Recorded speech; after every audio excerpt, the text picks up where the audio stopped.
Mrs. Vale had worked the admissions desk at the Hartwell Private Clinic for 14 years, and she believed she had seen everything a city's night could deliver to a pair of glass doors. She had seen men in silk suits carried in on stretchers, assistants hovering and phoning and demanding in the same breath. She had seen women arrive alone at 2 in the morning, with nothing but a name on a folded slip of paper. She had learned over 14 years to keep her expression level, and her questions short, and her opinions to herself. The night they brought in the man with no name, she kept all three. He came in on a November Tuesday just before midnight, two large men supporting him, a third holding the door. No wallet, no identification, no insurance card. One of the men said only, "He needs a doctor," and placed a phone number on the desk, and that was the entirety of the conversation. Mrs. Vale had looked at the man himself, tall, broad through the shoulders, somewhere in his mid-40s, a face she might have called handsome if it had not been so tightly closed, and she had called Doctor. Fenn and she had assigned the corner room, and she had not asked the question forming in her mind, which was, "Who are you, exactly? That three men stand around you like walls?" The injury was serious. Dr. Fenn used the word significant. He used the phrase "a few more hours" and left the rest of the sentence hanging, which Mrs. Vale understood meant the gap between serious and worse had been narrow, and the man had come through it with very little to spare. Dana Maris was on the night shift. She was not remarkable to look at, a slight young woman in her late 20s, dark hair clipped back, the kind of face that people looked past in a crowd, which had never seemed to bother her. She had been at the Hartwell 3 years, and she was, in Mrs. Vale's private assessment, the best nurse on the floor, not because she was fast or clever, though she was both, but because she was steady in a way that had nothing to do with training. She did not perform calm. She simply was calm. It was a different thing entirely, and patients could feel the difference. She was assigned the corner room at midnight. She was still there at 4 in the morning. Mrs. Vale came by on her own rounds at 4:30 and glanced through the narrow window in the door. The man with no name was awake, not sitting up, but awake, eyes open, turned toward the chair where Dana sat. He had said something, she had answered. The room was very quiet. As Mrs. Vale watched, the man moved his hand along the edge of the mattress, a slow and deliberate motion, and Dana reached over and covered it with her own, and that was all. No words, no performance, just the steady weight of one hand on another, which was sometimes the only medicine there was. Mrs. Vale moved on. She did not write what she had seen in any report, because there was nothing to report. By 6 in the morning, the man was gone. The bed was straightened. The phone number on Mrs. Vale's desk rang once, briefly, and a different voice confirmed discharge, and said a donation would follow, and that was the last of it. Dana came to the end of her shift at 7, signed her timesheet, and went home. She did not mention the patient. Mrs. Vale did not ask. The clinic moved on, because clinics always do. 18 months passed. In that time, Mrs. Vale learned, in the way a person learns things in a city, pieces of a name. She heard it at a fundraising dinner in the spring, Varda. Someone said, Emilio Varda, the family that had underwritten the new cardiology wing at St. Benedetta's, the family whose name appeared on 3 foundations and 2 rehabilitation centers and 1 very discreet residential facility out past the northern bridge. She heard it at a second dinner in the autumn. The Varda family had resolved a long and complicated matter with a rival family, and the resolution had taken the form of a marriage of arrangement, and the man had signed the papers in September, and everyone at the table nodded as though they understood the weight of it. Mrs. Vale nodded too. She understood more than most. In October of that same autumn, Dana Maris filled out a form in Mrs. Vale's office. The form was for the clinic's charitable co-payment program, a means-tested arrangement for staff whose family members required ongoing specialist treatment. Dana's younger brother, she explained, had a condition requiring monthly infusions at a specialist center, and the cost had become unmanageable. She was matter-of-fact about it. She did not ask for sympathy. She simply filled in the boxes and signed her name and thanked Mrs. Vale, and that was all. The co-payment fund, Mrs. Vale knew, had been endowed the previous spring by a family foundation whose letterhead she had filed without particular attention at the time. She filed it with a great deal more attention now. She said nothing to Dana. It was not her place. Dana continued her shifts, the same steadiness, the same clipped-back hair, the same quality of being present in a room without requiring anything from it. She called the co-payment line every week, as the program required, and spoke to whoever answered, and confirmed her brother's appointments, and thanked them, and returned to her work. She had mentioned once to a colleague, in the break room, that the woman who ran the charitable line was always composed and never impatient, and she appreciated that, because some programs made you feel like a burden for calling. She did not know whose money she was calling about. She did not know the marriage of arrangement whose legal structure had produced the foundation's current fiscal year was the reason the fund had doubled in size in September. She simply called every week, and the weeks became months. The clinic's annual recognition evening was held in December in the small formal reception hall on the second floor. A quiet affair, a dinner for 40, the kind of event that mattered enormously to the people in the room and was invisible to everyone outside it. 3 donors were recognized. The lead donor that year, Mrs. Vale's board contact had mentioned in November, would attend in person. The Varda Family Foundation. Mrs. Vale had looked at the name on the briefing sheet for a long moment. Then she had confirmed the seating arrangements and sent the reply card and said nothing to anyone. Dana was not on shift that evening. She had been invited as a member of staff. All nursing staff received an invitation, and she had very nearly not come. She had mentioned this to Mrs. Vale in the corridor outside the break room, uncertainly, holding the card. She didn't have anything appropriate to wear, and the evening felt like something for the senior people, and she didn't want to be in the way. Mrs. Vale had said, with more firmness than she usually employed, that Dana had been at the Hartwell for 3 years and had earned her place at the aft table, and that a plain dress was entirely appropriate, and she expected to see her there. She came. She wore a dark blue dress, simply cut, and she had let her hair down, and she looked. Mrs. Vale thought like herself, which was the only thing she had ever looked like, regardless of the room.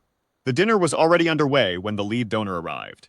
He came with 2 people, a woman on his left, composed and elegant, whom Mrs. Vale recognized from photographs as the wife, and an aide on his right. He moved through the room with the particular stillness of a man who has never needed to announce himself. The room simply knew he was there, the way a room knows when the temperature changes. The conversations at the nearest tables shifted slightly, not stopping but adjusting, like a current redirected by a stone. Mrs. Vale watched from her post near the far wall.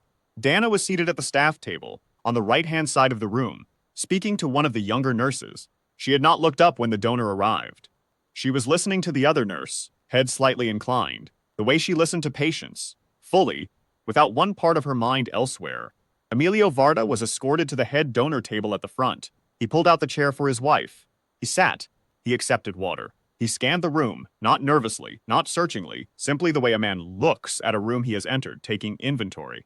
He stopped. It was not a dramatic thing. He did not stand. He did not make a sound. He simply stopped. The hand that had been reaching for the water glass went still, and his eyes stayed on the right side of the room, and his expression changed in a way that Mrs. Vale, from across the hall, could only describe as the closing of a long account. She followed his gaze. Dana had just smiled at something, the young nurse said. Mrs. Vale looked back at Emilio Varda. He was no longer scanning the room.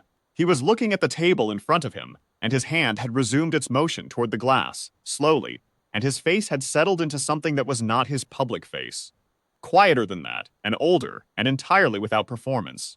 He leaned to the aide on his right and said something, very briefly. The aide nodded and moved away.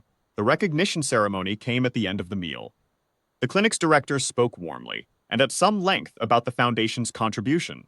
Emilio Varda accepted the acknowledgement with a nod and a few words of his own, brief, precise, entirely without vanity, and then, instead of returning to his seat, he turned to face the room.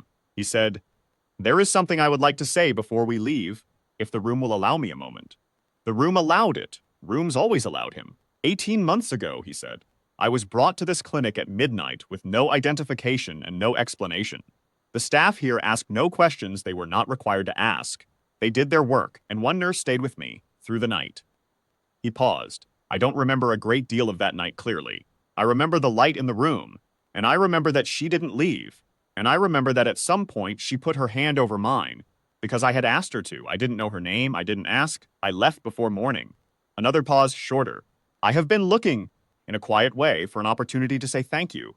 I am glad the opportunity came. The room was very still. Mrs. Vale was watching Dana. Dana had gone entirely quiet. Not frozen, not alarmed, but the particular stillness of a person who has just recognized a voice they heard once in a dark room 18 months before. Her hands were flat on the table. Her face was level. She was looking at the man at the front of the room, and he was looking back, and whatever passed between them in that moment crossed the whole length of the hall without a word. The aide reappeared at the edge of the staff table. He bent and spoke quietly to Dana. She looked at him. She looked back across the room. Then she rose, the way she always rose from a chair, no hurry, no performance, and walked. Mrs. Vale did not follow. She stayed at her post near the wall, because some things are not improved by witnesses who move too close. What she saw from where she stood, Emilio Varda met Dana Maris at the side of the room, away from the tables. He said something, she answered. He said something else, slower, quieter, and Mrs. Vale could not hear it, nor did she try. The wife, she noticed, was watching with a calm expression that held neither surprise nor injury. The expression of a woman who had known, from the day the papers were signed, that a contract and a marriage were different things, and had made her own peace with that before either of them had entered this room. What Dana said in return, Mrs. Vale did not know. What she saw was this. Dana went still for a moment, looking at him. Then she said something plain and unhurried, the way she spoke to everyone, without adjustment, and he listened with his whole attention, and his face did the thing it had done earlier, the thing Mrs. Vale had watched from across the hall, which was the opposite of armor going up. He asked her something. She considered it. She answered. He nodded once, slowly, and something in his shoulders settled. Not dropped, not collapsed, but settled, like a man putting down a thing he had been carrying a long time without knowing he was carrying it. They stood together at the edge of the room for another few minutes. Then he returned to his table. She returned to hers. The evening continued. Nothing was announced. Nothing was performed. The room had witnessed only a brief exchange at the side of a hall, a donor and a nurse, entirely unremarkable to anyone who had not been watching from the right angle. Mrs. Vale had been watching from the right angle. She thought, driving home that night through the cold and quiet streets, about the night 14 years ago that she had first decided to take the job at the Hartwell. The night shift had been the only position open, and she had needed the work, and she had told herself it was temporary. She had stayed because she discovered, in the first month, that the clinic at night was a different place from the clinic in daylight. More honest, more stripped of its decorations, more itself. People who came in at midnight came in without their best version of themselves. They came in as they were. She thought about the man with no name, and the hand on the mattress edge, and the nurse who had covered it with her own without a word. She thought, some things are not arrangements. They only look like arrangements from the outside until the moment they are not. She had seen a great deal in 14 years. She had seen money and pain and small kindnesses and enormous foolishness. She had seen the distance between what people said and what they meant, measured in the length of a single corridor. She had not, before tonight, seen the precise moment when an account closes and something else, quieter, without a name for it yet, opens in its place. She thought Dana Maris probably had not called it anything, walking back to her table.